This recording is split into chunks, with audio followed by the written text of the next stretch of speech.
नमस्कार दोस्तों, बहुत बहुत स्वागत आप सभी का एक बार फिर से अतुल्य आरएस के इस डिजिटल प्लेटफॉर्म पर। दोस्तों, हमने शुरू किया था आधुनिक भारत को और आधुनिक भारत में हम पढ़ रहे थे भारत में यूरोपीय कंपनियों का आगमन। तो जैसा कि हमने देखा, भारत में यूरोपीय कंपनियों के अंदर सबसे पहले जो भारत में आती है वो थी पुर्तगाली, यानी पुर्तगाली कंपनी भारत में आती है। उसके बाद में दोस्तों जो दूसरी कंपनी आती है वो थी डच, और उसके बाद में आती हैं अंग्रेज। यहाँ तक अपने बड़े अच्छे से डिस्कस कर चुके थे, इन सारी चीज़ों को हमने बड़ी ही गहराई से अध्ययन कर लिया था। और अंग्रेज़ों के बाद में आने वाली जो कंपनी थी वो थे फ्रांसीसी, यानी फ्रांसीसी लोग भी यहाँ पर अपना भाग्य आजमाने के लिए आते हैं, अपने व्यापार के लिए आते हैं, क्योंकि पुर्तगाली आ रहे थे, डच आ रहे थे, अंग्रेज़ भी देखिए अपना काम कर रहे थे। तो अब फ्रांसीसियों के मन में भी जागा कि हमें भी वहाँ पर जाकर के व्यापार करना चाहिए। तो यहाँ इस वीडियो में हम डिस्कस करने वाले हैं कि भारत में जो फ्रांसीसी है वो किस प्रकार से आते हैं और कैसे उनका आगमन होता है। लेकिन दोस्तों एक बात हमें यहाँ और ध्यान रखनी है कि हालांकि सबसे पहले आए थे पुर्तगाली, और पुर्तगालियों के बाद में आए थे डच, डच के बाद में आए अंग्रेज, अंग्रेज के बाद में हम फ्रांसीसियों को पढ़ते हैं। लेकिन उनके बीच में एक और कंपनी भी आई थी, डेनिश, और उसके बाद में हम देखते हैं फ्रांसीसी को, और उसके बाद में देखिएगा दोस्तों स्वीडिश भी है। इतना अध्ययन हमें करना है। आज हम इन तीनों ही चीज़ों को देख लेंगे और साथ ही साथ हम फ्रांसीसियों और अंग्रेज़ों के बीच में हुए संघर्ष को भी देख लेंगे। तीनों कार्नेटिक वार को भी हम अच्छे से समझने की कोशिश करेंगे। तो यहाँ सबसे पहले आज हम बात करेंगे डेनिश के विषय में। डेनिशों का जो आगमन हुआ ये बिल्कुल छोटा सा है, यहाँ से प्रश्न आने की संभावना बहुत ही कम है। अगर कभी पूछा जाए तो एक क्रम के रूप में पूछा जा सकता है कि सबसे पहले कौन आए थे, उसके बाद में कौन आए थे दोस्तों।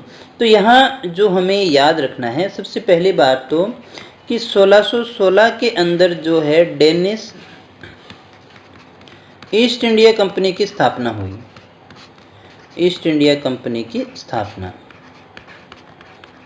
तो आपको ये याद रखना है कि डेनिश ईस्ट इंडिया कंपनी जो है उसकी स्थापना कब हुई थी, तो उसकी स्थापना होती है 1616 में। देखिएगा दोस्तों, किसी भी यूरोपीय कंपनी को हम पढ़ते हैं तो सबसे पहले हम ये देखते हैं कि उस कंपनी का जो निर्माण है कब हुआ था और वो कंपनी किस प्रकार की कंपनी थी। फिर हम देखते हैं कि वो जब भारत में आई तो उसने अपनी जो फैक्ट्रियां हैं वो कहाँ कहाँ से स्थापित की। यहाँ से आपसे क्वेश्चन पूछे जाने की संभावना, फैक्चुअल क्वेश्चन होते हैं तो सबसे ज़्यादा होती है। तो एक चीज़ आप ये को यहाँ जो याद रखनी है, इनका जो मुख्य केंद्र था जहाँ से ये कार्य करते थे वो था श्रीरामपुर, और श्रीरामपुर कहाँ है दोस्तों, बंगाल में है। अब जो अपने पहली बात कर रहे थे कि यहाँ पर इनकी फर्स्ट जो फैक्ट्री है, नोट कर लीजिएगा दोस्तों। साथ ही साथ मैं आपको ये बता दूं कि नोट्स आपको साथ में ही बनाने हैं दोस्तों, और बहुत अच्छे नोट्स हैं, बहुत अच्छा स्टडी मटेरियल है। इसके बाद में आपको मुख्य परीक्षा तक किसी अन्य स्टडी मटेरियल को हाथ लगाने की आवश्यकता नहीं पड़ेगी। सारा बड़े अच्छे से और बड़े डिटेल में हम यहाँ पर डिस्कस कर रहे हैं। तो फैक्ट्री, जो फर्स्ट फैक्ट्री थी जो इनकी खोली गई थी वो थी ट्रांकेबार में। कहाँ खोली गई थी दोस्तों, ट्रांकेबार में, और ये कहाँ है, तमिलनाडु में है दोस्तों। और कब खोली गई थी, तो ये सन भी याद रख लीजिएगा, 1620 के अंदर।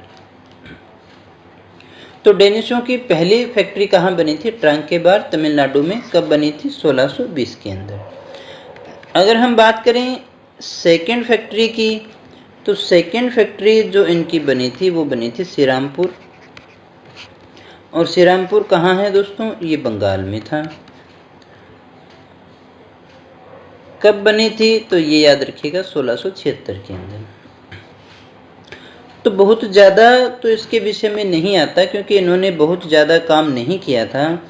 बस ये याद रखना, इसके बाद में 1745 में इन्होंने क्या किया, सारी जो फैक्ट्री थी इनकी, इन्होंने सारी फैक्ट्री ईस्ट इंडिया कंपनी को बेच दी और फिर यहाँ से ये निकल लिए थी। तो डेनिशों के बारे में बस इतना ही आता है कि इनकी जो कंपनी है वो 1616 में बनी थी। इनका मुख्य केंद्र जो है वो श्रीरामपुर था। फर्स्ट फैक्ट्री जो थी वो टांकेबार में बनती है, 1620 में बनती है।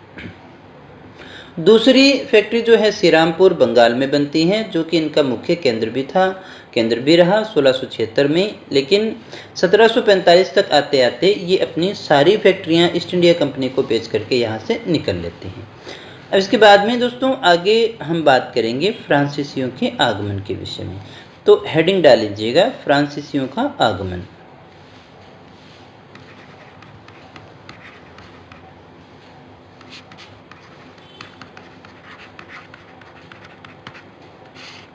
फ्रांसीसियों का आगमन, और बड़े अच्छे से हम इसको देखिए डिस्कस करने वाले हैं। यहाँ से हमारे काफ़ी इम्पोर्टेंट क्वेश्चन बनते हैं। तो दोस्तों सबसे पहली बात जो हम हमेशा देखते हैं कि इनमें जो कंपनी है वो प्रारंभ कब की गई थी दोस्तों। तो 1664 के अंदर फ्रांसीसी ईस्ट इंडिया कंपनी की स्थापना हुई थी।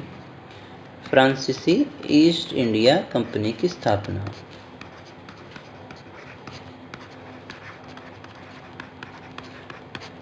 तो यहाँ जो हमें याद रखना है कि 1664 के अंदर सबसे पहले ये याद रखना है कि फ्रांसीसी ईस्ट इंडिया कंपनी, देखिएगा दोस्तों सारी ईस्ट इंडिया ही होती थी, क्योंकि इनको व्यापार करने के अधिकार जो दिए जाते थे वो पूर्व यानी कि भारत में व्यापार करने के अधिकार दिए जाते थे दोस्तों।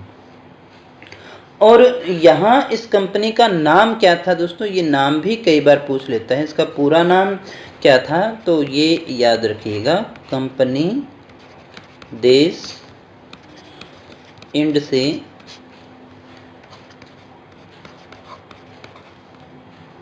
ओरिएंटलेस, ये इस कंपनी का पूरा नाम या फिर वास्तविक नाम। किसी भी प्रकार से ऐसा कोई प्रश्न आपसे पूछ ले तो आपको यही आंसर करना है। अब यहाँ जो इसमें आपको और कुछ ध्यान रखना है, तो ये ध्यान रखना है कि यह एक सरकारी कंपनी थी दोस्तों, यह एक सरकारी कंपनी थी। और सरकारी कंपनी थी तो मतलब इसका सारा खर्चा जो किसका था, सरकार का था। जब सरकार खर्चा लगाएगी तो एक प्रकार से ये सरकारी कमाई करने वाली कंपनी थी। जब सरकार सारा खर्चा लगाएगी तो फिर कंट्रोल किसका होगा दोस्तों, कंट्रोल भी किसका होगा, सरकार का ही होगा। अब यहाँ एक बार और क्वेश्चन कई बार पूछा गया है ये कि इस कंपनी का जो निर्माण है उसमें किसका योगदान था या किसके द्वारा किया गया था दोस्तों, और ये सरकारी क्यों हुई। तो यहाँ ये याद रखना कि ये जो कंपनी है ये फ्रांस के राजा थे उस समय लुई 14 के वित्त मंत्री। ये लुई 14 का एक वित्त मंत्री था और इस वित्त मंत्री का नाम था कोलबर्ट ने बनाई थी। अब इस कंपनी का निर्माण किसके द्वारा किया गया था, तो यहाँ के राजा लुई 14 के वित्त मंत्री कोलबर्ट के द्वारा जो है इसका निर्माण किया गया था। तो इस प्रकार से ये क्या थी, एक सरकारी कंपनी थी। क्या याद रखना है दोस्तों, 1664 में फ्रांसीसी ईस्ट इंडिया कंपनी की स्थापना हुई।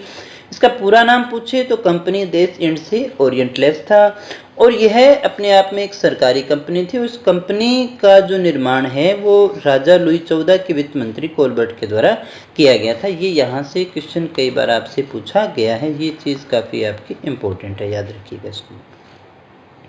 अब इसके बाद में दोस्तों हम जो बात किया करते हैं वो जो सबसे इम्पोर्टेंट होती है कि इनकी पहली फैक्ट्री कब बनी थी। तो ये याद रखिएगा, इनकी जो फर्स्ट फैक्ट्री है वो कहाँ बनी थी दोस्तों, सूरत में ही बनी थी। और सूरत में कब बनी थी, 1668 के अंदर। तो फ्रांसीसियों ने अपनी पहली फैक्ट्री कहाँ स्थापित की थी, सूरत में की थी। कब की थी दोस्तों, 1668 के अंदर। यहाँ इसके संस्थापक का नाम भी कई बार पूछा जाता है, तो ये भी याद रखिएगा। इसके संस्थापक कौन थे दोस्तों, फ्रैंकोइस केरो। इसके संस्थापक कौन थे, फ्रैंकोइस केरो। तो पहली फैक्ट्री सूरत में आई, कब आई, 1668 के अंदर आई। और इसके संस्थापक कौन थे, तो इसके संस्थापक माने जाते हैं फ्रैंकोइस केरो। इसके बाद में दोस्तों जो आगे की फैक्ट्रियां इसमें बनती है, यानी सेकंड फैक्ट्री जो बनी वो कब बनी थी, 1669 में। 1669 में मरकारा ने, इसको पूरा लिख लीजिएगा, मरकारा ने, ये क्या है, मरकारा ने गोलकुंडा, गोलकुंडा के सुल्तान से अनुमति लेकर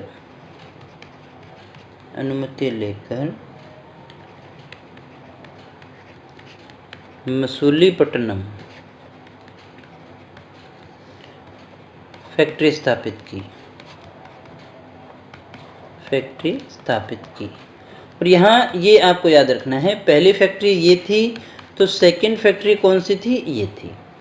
तो पहली फैक्ट्री कहाँ बनाई? सूरत में। सेकंड फैक्ट्री कहाँ बनाई थी? देखिए मसूलीपट्टनम में। इसको बनाने का श्रेय फ्रैंकोइस केरे को है, तो इसका अपने किसको दे सकते हैं? मरकारा को दे सकते हैं। हालांकि ये नाम पूछे जाने की संभावना बहुत कम है, ये नाम जो है वो कई बार परीक्षा में पूछा गया है दोस्तों।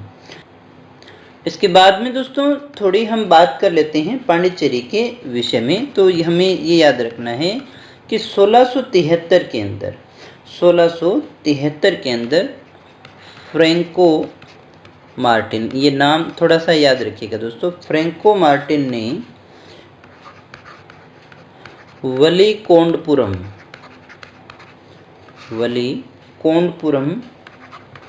के सूबेदार, कहाँ का सूबेदार है दोस्तों? वलीकोंडपुरम के सूबेदार शेर खान लोदी से कुछ गांव प्राप्त किए। तो क्या कहा हमने? बात कब की है? 1673 की। फ्रैंको मार्टिन जो है वो वलीकोंडपुरम के सूबेदार शेर खान लोदी से कुछ गांव प्राप्त करता है दोस्तों। और कालांतर में यही जो गांव है वो क्या कहलाते हैं? पांडिचेरी कहलाते हैं। कालांतर में यही गांव पांडिचेरी कहलाए। क्या कहलाए दोस्तों? पांडिचेरी कहलाते हैं दोस्तों। और अगर आपसे पूछा जाए इसका संस्थापक कौन था, तो पांडिचेरी का संस्थापक अपने कह सकते हैं किसको? यहाँ नाम ये आपके सामने है, इसे ही कहेंगे फ्रैंको मार्टिन। तो पांडिचेरी का संस्थापक कौन था? Franco Martin. और इसका जो पहले जो पांडिचेरी है उसको जो कहा जाता था पुदुचेरी कहा जाता था, और अभी आप देखते हैं वर्तमान में भी इसका यही नाम रख दिया गया है दोस्तों। तो इसके संस्थापक कौन थे? Franco Martin. यहाँ से कई बार मिलान करने वाला एक दो क्वेश्चन आ जाता है कि कौन सा किसने बसाया था और किसका निर्माण किसने किया था दोस्तों। यहाँ पर एक फोर्ट भी बनता है दोस्तों, उसको भी याद रखिएगा। यहाँ पर फोर्ट लुई की स्थापना की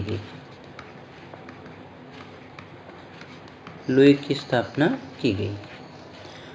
तो फोर्ट लुई की स्थापना कहाँ की गई थी? पांडिचेरी में की गई थी दोस्तों। और यहाँ पर लंबे समय तक ये रहते भी हैं और कार्य भी करते हैं। इसके बाद में एक और बात अपने कर लेते हैं जो हमें जाननी जरूरी है, वो है चंद्रनगर की। तो यहाँ मामला ये है कि 1673 में बंगाल के नवाब, और बंगाल के नवाब का नाम क्या था दोस्तों? शाइस्ता खां। बंगाल के नवाब शाइस्ता खां ने फ्रांसीसियों को एक जगह किराए पर दी।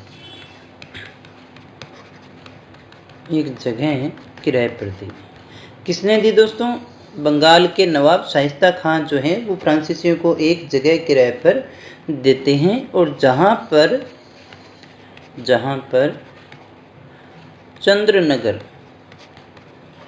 चंद्रनगर की सुप्रसिद्ध कोठी की स्थापना की जाती है।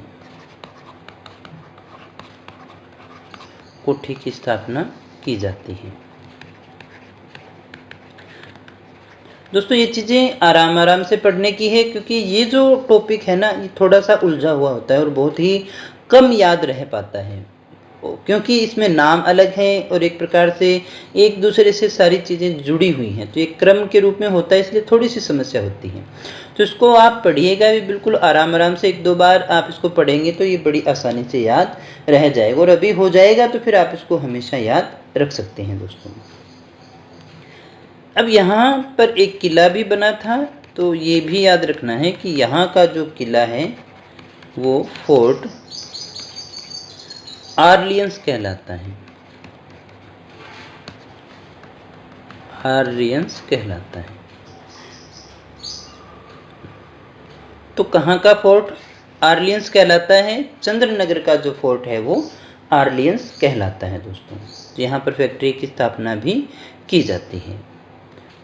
इसके बाद में दोस्तों ये जो फ्रांसीसी थे इनके द्वारा बहुत ज़्यादा जगहों पर अधिकार भी किया जाता है। जैसे हम कहें 1721 के अंदर मॉरिशस और 1725 में मालाबार में स्थित माहे एवं 1739 में करिकाल पर अधिकार करते हैं। किस पर अधिकार करते हैं? करिकाल पर अधिकार करते हैं। तो इस प्रकार से ये यहाँ पर स्टेब्लिश होते हैं। और इसमें एक जो गवर्नर है उसका बहुत बड़ा योगदान होता है, डुप्ले को अपने अलग से भी स्टडी करने वाले हैं। इसकी चर्चा अभी अपनी यहाँ पर नहीं करेंगे दोस्तों। तो यहाँ जो चीज़ें याद रखनी थी आपको फ्रांसीसियों की, नंबर 1 तो ये थी कि 1664 में फ्रांसीसी ईस्ट इंडिया कंपनी की स्थापना होती है। अब इस कंपनी का मूल नाम क्या था? तो इसका मूल नाम था कंपनी देश इंड से ओरिएंटलेस। 2 बात। तीसरी बात कि ये कंपनी एक सरकारी कंपनी थी। कैसे थी? तो ये कंपनी जो थी राजा लुई 14 के वित्त मंत्री कोलबर्ट के द्वारा ही बनाई गई थी। फिर उसके बाद में जो हमें याद रखना था, फर्स्ट फैक्ट्री कहाँ पे बनाई थी? हमने सूरत में बनाई थी। सेकंड कहाँ बनाई थी दोस्तों? सेकंड बनाई थी मसूलीपट्टनम में। ये याद रखना है। फिर एक आपको याद रखना है पांडिचेरी की स्थापना और एक आपको याद रखना है चंद्रनगर की स्थापना। ये 4-5 चीज़ें हैं जो फ्रांसीसियों में हमें सबसे ज़्यादा याद रखनी है। तो हमने ये देखा कि सबसे पहले कौन आए थे? सबसे पहले आए थे पुर्तगाली, हमने पढ़ लिया। पुर्तगालियों के बाद में आए डच, ये हमने देख लिया। फिर आए अंग्रेज, ये हमने देख लिया। और उसके बाद में आए डेनिश, ये हमने देख लिया। फिर आए फ्रांसीसी, ये भी हमने देख लिया। और अब जो हम बात करेंगे वो लास्ट है स्वीडिश। तो देखिएगा दोस्तों, स्वीडिश में कुछ भी ज़्यादा पढ़ने लायक है ही नहीं। यहाँ सिर्फ हमें एक ही चीज़ याद रखनी है, ये काफ़ी लेट भी थे ना। 1731 में यहाँ पर ईस्ट इंडिया कंपनी की स्थापना हुई। ईस्ट इंडिया कंपनी की स्थापना, बस इतना ही याद रखना है। इसके अलावा कुछ और इसमें है नहीं याद करने के लिए। तो दोस्तों ये जो सारा क्रम है, ये सारा क्रम हमने अच्छे से पढ़ लिया है। तो इतने प्रकार के लोग यहाँ आए थे, इतने अलग अलग कंट्रीज़ के लोग यहाँ पर आए, लेकिन इनमें सबसे ज़्यादा सक्सेस कौन रहा था? अंग्रेज रहे थे दोस्तों। और अंग्रेज़ों के रहने का एक कारण अपने ये भी देख सकते हैं कि एक तो इनके पास में बहुत अच्छी नौसेना थी, दूसरी इनके पास में जो रणनीतिकार थे दोस्तों, जो मैनेजमेंट होता है किसी भी संस्था को, किसी भी कंट्री को बनाने या बिगाड़ने के अंदर सबसे बड़ा रोल जो होता है मैनेजमेंट का होता है। यहाँ के अधिकारी बहुत ही कुशल और वेल ट्रेंड हुआ करते थे दोस्तों। दूसरा कि इनका उद्देश्य भी स्पष्ट था। हालांकि ये कहते हैं कि अचानक से हमें तो यहाँ का राज मिल गया था, हम तो व्यापार करने के लिए ही आए थे, लेकिन ऐसा नहीं था। क्योंकि देखिएगा, अगर कोई भी कंपनी है, कोई भी कंपनी देखिए कैसी होगी दोस्तों, प्राइवेट ही है। प्राइवेट कंपनी की अपनी बात करें हैं, किसी भी प्राइवेट कंपनी को किसी भी कंट्री में काम करना है, किसी भी स्थान पर काम करना है, तो उसके साथ में सत्ता का होना बड़ा आवश्यक है। अगर सत्ता सपोर्ट नहीं करती दोस्तों तो कोई धर्म नहीं चलता, अगर सत्ता सपोर्ट नहीं करती तो कोई कंपनी नहीं चलती है। चाहे वो कोई सी भी सरकार हो, हर सरकार की अपनी कोई ना कोई कंपनी होती है, चहेती कंपनियां होती हैं, उनके ऊपर ध्यान दिया जाता है और वही जो है वो फलीभूत भी होती हैं।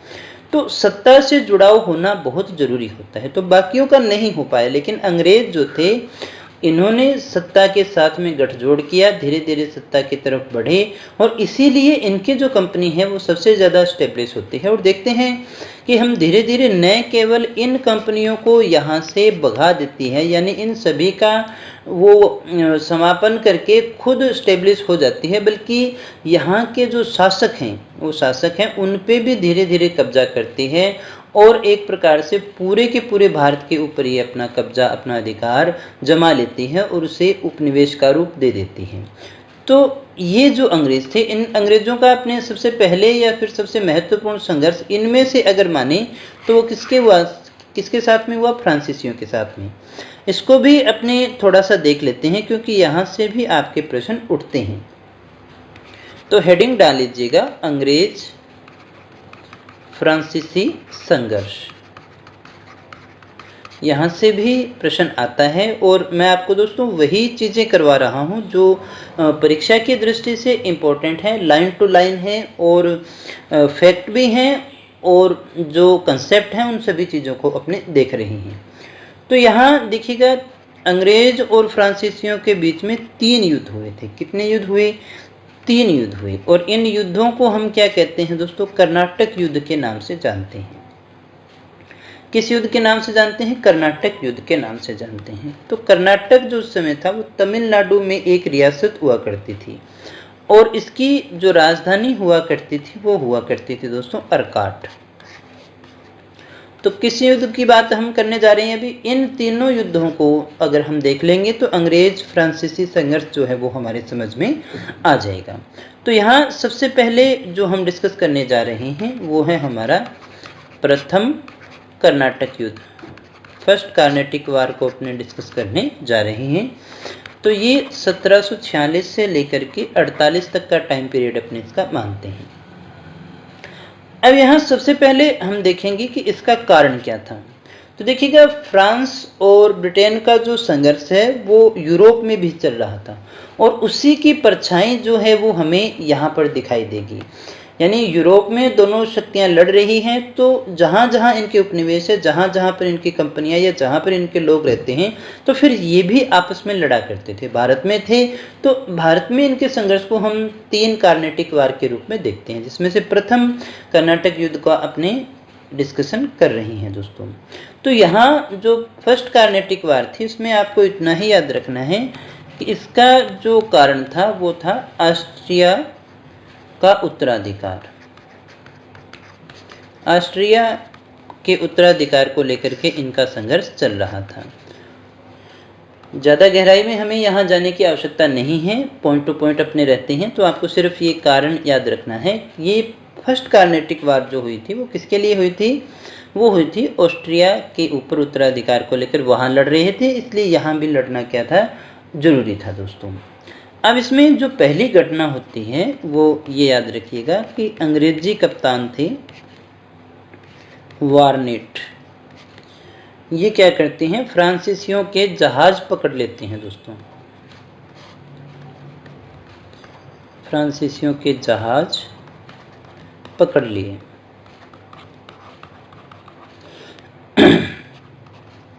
अब देखिएगा यहाँ मैंने आपसे पहले भी कहा था मुख्य जो रोल है वो किसका होता है? डुप्ले का। तो डुप्ले हमने ये भी देखा था कि मॉरिशस पर ये अधिकार करते हैं। तो मॉरिशस से ला बुर्दने को बुलाते हैं। किसको बुलाते हैं दोस्तों? ला बुर्दने को बुलाते हैं और ये दोनों मिलकर मद्रास को घेर लेते हैं। अब मद्रास आपको याद होगा कि अंग्रेजों का एक प्रमुख केंद्र था दोस्तों। किसको घेर लेते हैं? मद्रास को घेर लेते हैं दोस्तों। और मद्रास को घेरने के बाद में इसका जो परिणाम होता है, ये ला बुर्दने जो है फिर इनको एक प्रकार से सजा देने की ही बात थी, धन लेकर छोड़ देता है। ला बुर्दने क्या करता है? इसको धन लेकर के छोड़ देता है। तो देखिएगा फर्स्ट कार्नेटिक वार 1746 से 1748 तक का टाइम अपने मान के चलते हैं और इसका कारण जो था वो ऑस्ट्रिया का उत्तराधिकार था। अंग्रेजी कप्तान वारनेट जो है फ्रांसीसियों के जहाज को पकड़ लेते हैं, जिससे इसका शुरुआत मानते हैं। फिर फ्रांसीसी जो गवर्नर थे डुप्ले, वो मॉरिशस से ला बुर्दने को बुलाते हैं और ये दोनों मिलकर के मद्रास को घेर लेते हैं। इसमें विजय जो एक प्रकार से अपने अंग्रेजों की बजाय फ्रांसीसियों के मानते हैं और ये ला बुर्दने जो है वो धन लेकर के छोड़ देते हैं दोस्तों। अब मद्रास पर विजय इसलिए इम्पोर्टेंट है कि मद्रास जो है उस समय अंग्रेजों का सबसे बड़ा केंद्र माना जाता है दोस्तों। अब इसके परिणाम में क्या होता है कि मद्रास अंग्रेजों को दे दिया जाता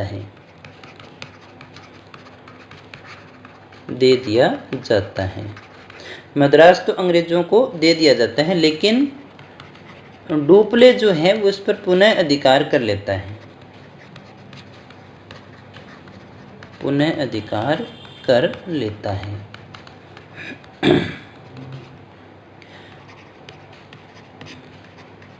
इसी बीच में यूरोप में एक संधि हो जाती है, यूरोप में ला शापेल की संधि, इसका टाइम पीरियड अपने 1748 को मानते हैं, द्वारा युद्ध समाप्त। तो क्या कहा हमने, देखिएगा ये सारा कार्यक्रम चल रहा है, लेकिन उसी समय ला शापेल की संधि हो जाती है, जिसके द्वारा ये युद्ध समाप्त हो जाता है और मद्रास पर पुनः जो है अंग्रेजों का अधिकार हो जाता है, मद्रास पर पुनः अंग्रेज अधिकार। मद्रास पर फिर क्या हो जाता है दोस्तों, पुनः अंग्रेजों का अधिकार हो जाता है दोस्तों, अंग्रेजों को मद्रास वापस दे दिया जाता है। और इस प्रकार से अगर आप देखें तो इस युद्ध के अंदर जीत किसकी होती है, इस युद्ध में जीत जो है वो फ्रांसीसियों की ही होती है दोस्तों। अब यहाँ एक और युद्ध है इस कार्नेटिक वार में ही जो सबसे ज़्यादा इम्पोर्टेंट है, ये सबसे ज़्यादा महत्वपूर्ण हो जाता है, सेंट टोमे का युद्ध, या सेंथोमे भी अपने कई बार इसको लिख देते हैं। ये जो हुआ था फ्रांसीसी वर्सेस अनवरुद्दीन के साथ में हुआ था। और ये कौन था दोस्तों, ये कर्नाटक का राजा था,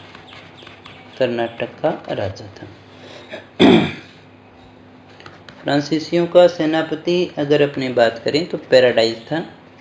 ये क्वेश्चन कई बार पूछा गया है और इधर से अपने मान सकते हैं महफूज खान, इसको महफूज खां कर लीजिएगा, एक ही बात है, जैसा नाम आ जाए वैसा ही देख लीजिएगा, महफूज खां। अब ये युद्ध जो हुआ वो फ्रांसीसियों और अनवरुद्दीन के बीच में हुआ, कर्नाटक का राजा अपने इसे मानते हैं दोस्तों।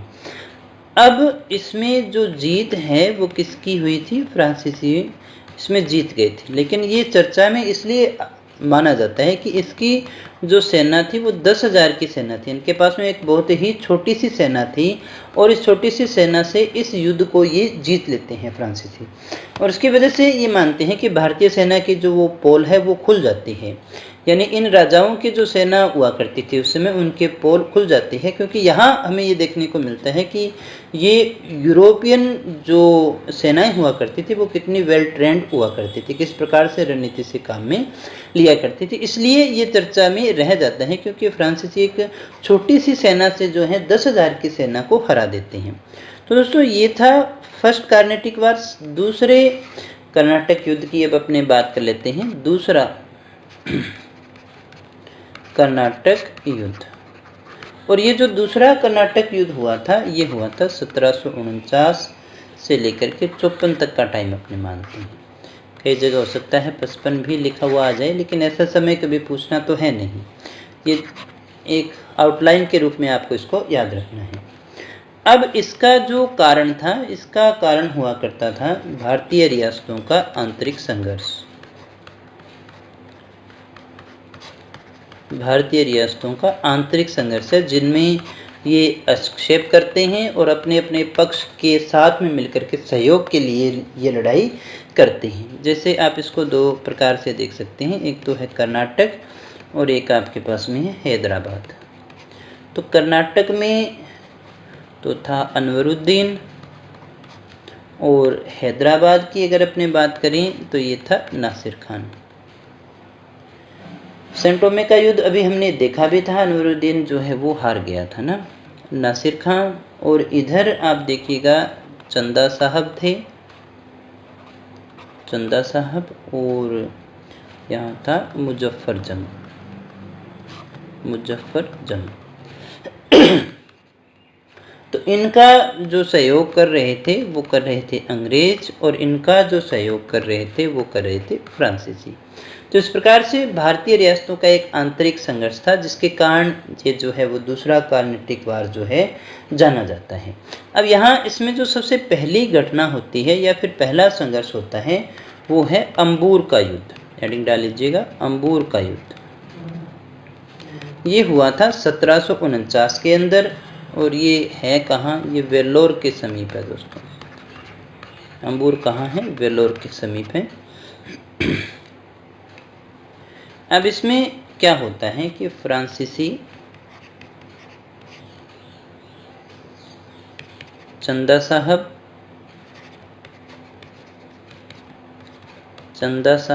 चंद्रा नहीं है दोस्तों, ये चंदा ही है, चंदा साहब और मुजफ्फर जंग, ये अभी हमने देखा था, ये तीनों शक्तियां साथ थी, मिलकर अनवरुद्दीन को मार देते हैं। अनवरुद्दीन को मार देते हैं। किसको मार दिया? वैसे भी हमने अभी ये देख लिया था कि फ्रांसीसी जो हैं वो चंदा साहब और मुजफ्फर जंग के साथ में थे, उन्हीं का सहयोग कर रहे थे, और ये जो हैं तीनों मिलकर के अनवरुद्दीन को मार देते हैं।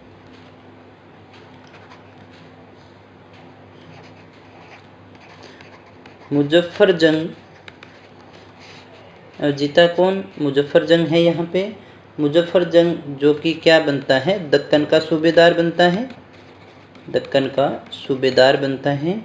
ये क्या करता है?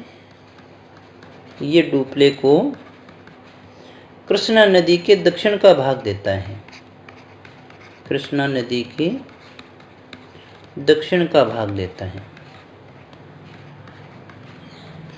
देखिएगा दोस्तों, डुप्ले काफ़ी ज़्यादा होशियार व्यक्ति था, काफ़ी अपने ये कहें सफल व्यक्ति भी था, लेकिन हमने कहा कि फ्रांसीसियों के डूबने का कारण ही एक ये था कि वो एक प्रकार की सरकारी कंपनी थी दोस्तों, खुद डिसीजन नहीं ले पाते थे, इसीलिए उनकी जो है हार होती है और यहाँ से उनको जाना पड़ता है दोस्तों। अब इसमें क्या होता है? दक्षिण का भाग दे दिया, और यहाँ पर जो है बुस्सी, कैप्टन बुस्सी के नेतृत्व में एक सेना हैदराबाद में रखी जाती है, एक सेना हैदराबाद में रखी जाती है। अब हमने क्या कहा देखिएगा दोस्तों, इसको समझिएगा। मुजफ्फर जंग डुप्ले को कृष्णा नदी के दक्षिण का भाग देता है। अब मुजफ्फर जंग तो है, लेकिन बुस्सी के नेतृत्व में एक सेना जो है वो हैदराबाद में रखी जाती है। तो इस प्रकार से हम देखें तो ये कुछ रूप आपको सहायक संधि की तरह ही मिलता है। तो इस प्रकार से हम देख सकते हैं कि भारत में जो सहायक संधि की स्थापना है वो डुप्ले के द्वारा ही मानी जाती है दोस्तों। इस प्रकार से भारत में ये जो सहायक संधि है दोस्तों, आगे सहायक संधि को भी पूरा हम समझेंगे। सहायक संधि की शुरुआत डुप्ले द्वारा मानी जाती है। किसके द्वारा मानी जाती है दोस्तों? डुप्ले के द्वारा की हुई अपने इसे मानते हैं। तो ये भी एक प्रकार की ही थी, सहायक संधि ही थी, जिसे बाद में देखिएगा अंग्रेज गवर्नर जो था वेलेस्ली, वो इसे बड़े तौर पर लागू करता है दोस्तों। और अभी तक हम ये देख रहे हैं कि इस युद्ध में फ्रांसीसियों की ही जीत होती है दोस्तों। अभी तक फ्रांसीसी ही जीत रहे थे, लेकिन रॉबर्ट क्लाइव जो है, आगे क्या होता है दोस्तों, रॉबर्ट क्लाइव जो है वो 210 सैनिक कम ही है, 210 सैनिक के साथ अर्काट को जीत लेता है। किसको जीत लेता है दोस्तों? अर्काट को जीत लेता है। अर्काट राजधानी थी, अर्काट को जीत लेता है।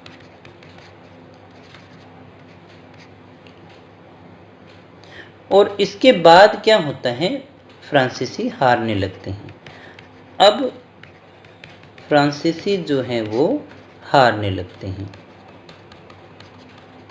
इसके बाद में जो है फ्रांसीसियों की हार शुरू हो जाती है दोस्तों।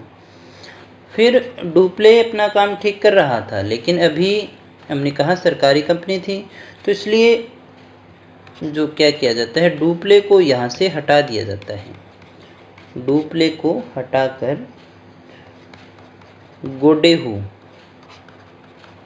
गोडेहू को गवर्नर बनाया जाता है। फ्रांसीसी गवर्नर है। किसको बनाया गया? डुप्ले को हटा दिया गया और गोडेहू को जो है फ्रांसीसी गवर्नर बना दिया जाता है। और ये गोडेहू जो आता है वो आते ही क्या कर लेता है? संधि कर लेता है दोस्तों। गोडेहू अंग्रेजों से पांडिचेरी की संधि करता है। कौन सी संधि करता है दोस्तों? पांडिचेरी की संधि करता है। और इस प्रकार से ये जो सेकेंड कार्नेटिक वार है वो समाप्त हो जाती है और हम इसमें ऐसा कह सकते हैं कि अंग्रेजों की जीत हुई। यहाँ पर जीत किसकी होती है दोस्तों? अंग्रेजों की ही जीत होती है। अब इसके बाद में जो आता है वो है तीसरा कार्नेटिक युद्ध, तीसरा कर्नाटक युद्ध। तीसरे कर्नाटक युद्ध के समय की बात करें तो 1756 से 63 का मानते हैं। और इसका कारण क्या था? इसका कारण था कनाडा पर अधिकार को लेकर, कनाडा पर अधिकार को लेकर इंग्लैंड और फ्रांस में सप्तवर्षीय संघर्ष, ये उसी का एक पार्ट माना जाता है। हालांकि सप्तवर्षीय संघर्ष इसको अपने अब कहते हैं, जब वो लड़ रहे थे तो उस समय का नाम जो कोई सप्तवर्षीय संघर्ष तो था नहीं, उन्हें तो नहीं पता था ना कि हम 7 वर्ष तक लड़ने वाले हैं। या फिर देखिए महाराणा प्रताप वाले हल्दी घाटी के युद्ध की बात करें तो उस समय हल्दी घाटी का युद्ध नाम नहीं था। ये नाम तो कब रखे जाते हैं दोस्तों? बाद में रखे जाते हैं। तो सप्तवर्षीय संघर्ष जो इनका चला था उसी का एक ये रूप माना जाता है। और इसमें जो हमें याद रखना है वो याद रखना है वांडीवास का युद्ध। इसकी जो मुख्य घटना है वांडीवास का युद्ध है, 1760 का है। इसमें देखिए एक तरफ तो कौन थे? अंग्रेज, और एक तरफ कौन थे? फ्रांसीसी। अंग्रेजों की तरफ से था आयरकूट और इधर से लाली और बुस्सी। इन दोनों के बीच में ये संघर्ष होता है। लेकिन इसमें देखिएगा निर्णायक रूप से क्या होता है, इसके बाद में इस युद्ध में निर्णायक रूप से फ्रांसीसी जो है वो हार जाते हैं। इस युद्ध में निर्णायक रूप से फ्रांसीसियों की हार हो जाती है। निर्णायक रूप से फ्रांसीसियों की क्या हो गई? इसमें हार हो जाती है। और अंग्रेज जो हैं पांडिचेरी पर भी अधिकार कर लेते हैं।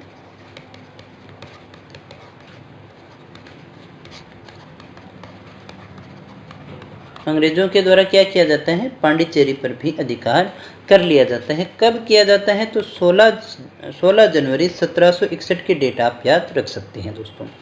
तो देखा हमने वांडीवास का जो युद्ध है उसमें फ्रांसीसी जो है निर्णायक रूप से हार जाते हैं और अंग्रेजों की जीत होती है और अंग्रेज जो है वो पांडिचेरी पर अधिकार कर लेते हैं दोस्तों। तो इस प्रकार से ये जो तीनों कार्नेटिक वार हैं इनको अच्छे से हमने डिस्कस किया था दोस्तों। अब ये प्रक्रिया चल रही थी, लेकिन उसी समय देखिएगा एक और घटना होती है और वो है पेरिस की संधि। और इस पेरिस की संधि से क्या होता है? युद्ध समाप्त हो जाता है। अब जहाँ वहाँ हो जाता है समाप्त, तो फिर यहाँ भी हो गया। तो इस प्रकार से ये युद्ध समाप्त हो जाता है। और यहाँ पर जो समझौते होते हैं उसके अंदर क्या किया जाता है? चंद्रनगर को छोड़कर शेष जो भी बस्ती थी, शेष बस्ती फ्रांसीसियों को लौटा दी जाती है। फ्रांसीसियों को लौटा दी जाती है। तो इस प्रकार से देखिएगा चंद्रनगर को छोड़ा जाता है, बाकी जो सारी बस्तियां हैं वो फ्रांसीसियों के पास में आ जाती है दोस्तों।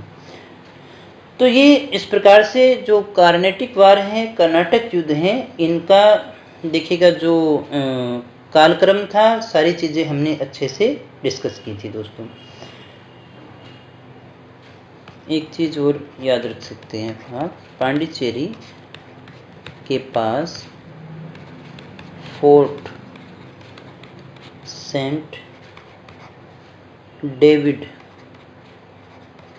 ये एक अंग्रेजी बस्ती थी जो किसके पास में हुआ करती थी, अंग्रेजी बस्ती थी। ये किसके पास में हुआ करती थी दोस्तों, ये अंग्रेजों के पास में हुआ करती थी जो पांडिचेरी के पास में भी है। इसके अलावा देखिएगा एक चीज़ और आपको याद होनी चाहिए कि 1693 के अंदर डच जो है वो पांडिचेरी पर अधिकार कर लेते हैं, लेकिन एक समझौता होता है रिजविक समझौता, और रिजविक समझौते के द्वारा पांडिचेरी जो है वो पुनः फ्रांसीसियों को दे दिया जाता है।